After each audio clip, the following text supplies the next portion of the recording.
दोस्तों, दिल्ली दंगों पर कोर्ट की तरफ से बार बार सवाल उठ रहे हैं, बार बार कोर्ट की फटकार सरकार को लग रही है, पुलिस को लग रही है और पुलिस पर आज 25,000 रुपए का जुर्माना तक किया है कड़कड़डूमा कोर्ट ने। दिल्ली की कड़कड़डूमा कोर्ट ने दिल्ली दंगों के एक मामले में दिल्ली पुलिस पर 25,000 रुपए का जुर्माना किया है। पूरी घटना हम आपको बताएंगे, किस घटना को लेकर ये जुर्माना किया है। लेकिन पहले आपको थोड़ा पहले लिए चलते हैं, जब देवांगना और नताशा नरवाल और आसिफ इकबाल तन्हा को कोर्ट ने जमानत दी थी, दिल्ली हाई कोर्ट ने, और उसमें भी ये कहा था दिल्ली हाई कोर्ट ने कि राज्य आतंकवाद को और जो राज्य प्रदत्त अधिकार हैं उनके बीच की लाइन को धुंधला करने की कोशिश कर रहा है और ये धुंधलापन आगे जाकर लोकतंत्र के लिए काफ़ी खतरनाक साबित होता है।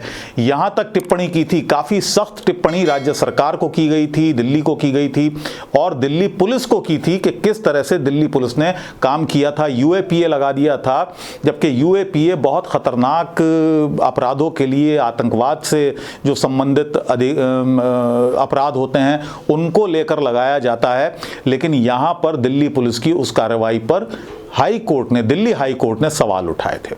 अब जिस घटना का हम जिक्र कर रहे हैं वो घटना भी दिल्ली दंगों से जुड़ी हुई है। यहां पर एक व्यक्ति जिनकी आंख में गोली लगी थी दिल्ली दंगों के दौरान, और वो जब पुलिस के पास अपनी रिपोर्ट लिखवाने गए तो पुलिस ने उस रिपोर्ट को लिखने से इनकार कर दिया और उनकी जो रिपोर्ट थी वो किसी और एफआईआर के साथ जोड़ दी जिसमें उनका कोई लेना देना नहीं था। वो कहते रहे कि जिस एफआईआर में आप मेरे साथ हुई घटना को जोड़ रहे हैं उससे उनका कोई लेना देना नहीं है, लेकिन पुलिस ने उनकी बात नहीं मानी। वो नाम लेते रहे उन लोगों के जिन्होंने उन पर गोली चलाई, लेकिन पुलिस ने उनकी नहीं सुनी। आखिर में मोहम्मद नासिर नाम के इस शख्स को कड़कड़डूमा कोर्ट का रुख करना पड़ा। कड़कड़डूमा कोर्ट ने फिर पुलिस को आदेश दिए कि इनकी अलग से एफआईआर दर्ज की जाए। उसके बाद फिर पुलिस ने जाकर उनकी एफआईआर दर्ज की। इसी पर जो ढिलाई पुलिस की तरफ से हुई उस पर अब कड़कड़डूमा कोर्ट ने 25,000 रुपए का जुर्माना लगा दिया है दिल्ली पुलिस पर। काफी सख्त टिप्पणी की है।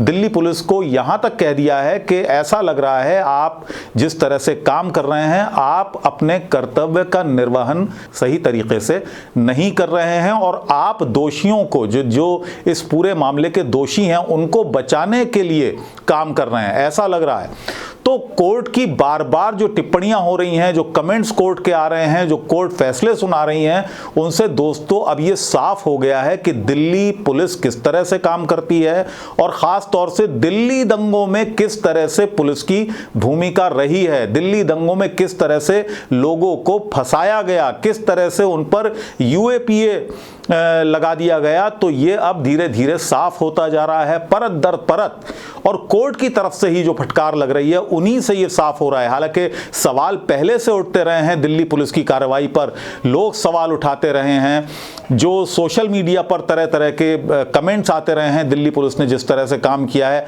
अभी भी दिल्ली दंगों में बहुत सारे ऐसे लोग बुक हैं जिन पर यूएपीए लगाया गया है, जिनका इन दंगों से दूर दूर तक कोई लेना देना नहीं था। इसीलिए कहा है कि जिस तरह से पुलिस ने काम किया दिल्ली दंगों में, कोर्ट की ये कमेंट हैं कि दिल्ली दंगों पे जिस तरह से पुलिस ने काम किया है वो काफी हास्यास्पद है, यानी हंसने लायक है। वो बात जो तरीका पुलिस का है, दिल्ली पुलिस का, उस पर हंसी आती है, ये कोर्ट ने कहा है और ये कहते हुए ये 25,000 रुपए का जुर्माना लगाया। तो अब ये साफ होता जा रहा है कि दिल्ली पुलिस ने दिल्ली दंगों को लेकर किस तरह से काम किया है। अब कोर्ट भी ये मानने पर मजबूर हो गया है कि दिल्ली पुलिस ने अपना काम सही से नहीं किया है, कर्तव्य को सही तरीके से नहीं निभाया है। उनका काम है कानून की रक्षा करना, कानून का पालन करवाना, लेकिन वहां पर दिल्ली पुलिस पूरी तरह से फेल साबित हुई है। दोस्तों, आपने देखा पुलिस की इस कार्रवाई पर आखिर सवाल क्यों उठ रहे हैं, और शुरू से ही पुलिस की इस कार्रवाई पर सवाल क्यों उठे।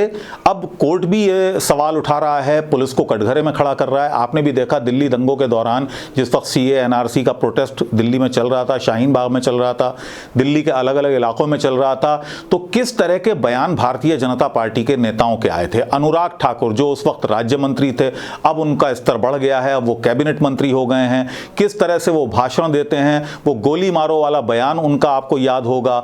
कपिल मिश्रा जो कि भारतीय जनता पार्टी के टिकट पर चुनाव लड़े, हालांकि बुरी तरह से वो हार गए, लेकिन उनके वो बयान उस वक्त आज भी रिकॉर्डेड हैं जो उन्होंने उस वक्त कहा था, किस तरह से वो भीड़ को एक तरह से दंगे के लिए उकसा रहे थे, वो सब रिकॉर्डेड है। लेकिन उनके खिलाफ कोई कार्रवाई नहीं हुई।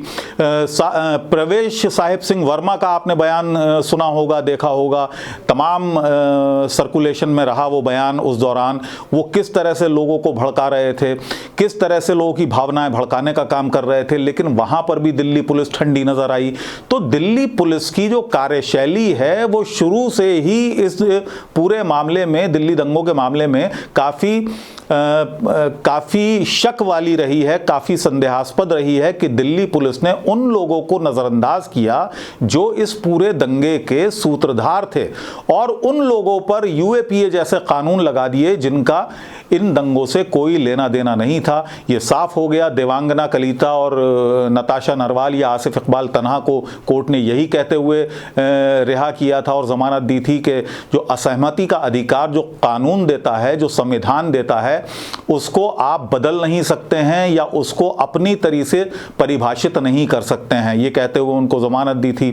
तो ये साफ हो गया था वहाँ पर कि किस तरह से पुलिस ने कानून का उल्लंघन किया। खुद पुलिस ने गलत तरीके से कानून इन लोगों पर लगाया, और जो लोग वाकई दंगों के सूत्रधार थे, जिन्होंने दंगा भड़काने का काम किया, वो तमाम लोग मौजूद हैं, उनके रिकॉर्डेड बयान मौजूद हैं, तमाम प्रूफ उनके खिलाफ जाते हैं, लेकिन वहाँ पर पुलिस खामोश रही। उसकी वजह क्या थी? क्योंकि उन सभी का रिश्ता रूलिंग भारतीय जनता पार्टी के साथ था। तो पुलिस वहाँ पर बचती नजर आई, कन्नी काटती नजर आई। जब जब ये सवाल किए गए पुलिस से कि इन लोगों के खिलाफ कार्रवाई क्यों नहीं हो रही है, तो पुलिस कभी सबूतों का अभाव बताती थी या कभी कहती थी कि कोई ऐसी घटना नहीं हुई है या उनका इन्वॉल्वमेंट नहीं है। ये खुद ही कह दिया करती थी, मानो वो सरकार की स्पोक्स पर्सन हो या भारतीय जनता पार्टी की स्पोक्स पर्सन हो। तो इस तरह से काम करने के अंदाज थे जिनको अब कोर्ट ने अब मोहर लगा दी है कि दिल्ली पुलिस का काम करने का अंदाज, तरीका कानून सम्मत नहीं था, और कानून की जो असल रूह है, जो आत्मा है, उसके पूरी तरह से खिलाफ था।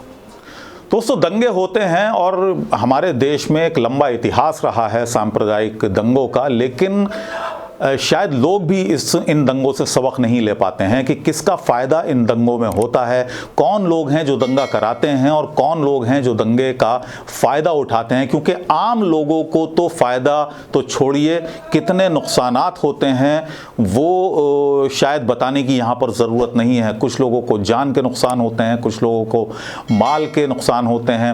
तो तरह तरह के नुकसान आम व्यक्ति झेलता है इन दंगों की आग में। लेकिन लोगों को अब ये समझ आना चाहिए कि दंगे होते नहीं हैं बल्कि करवाए जाते हैं। ये बात अगर हर आदमी, हर हिंदुस्तानी अपने दिल में बिठा ले और उन लोगों की पहचान कर ले कि जो लोग दंगा करवाने वाले हैं, तो शायद ये दंगे हों ही नहीं। मुझे इजाज़त दीजिए।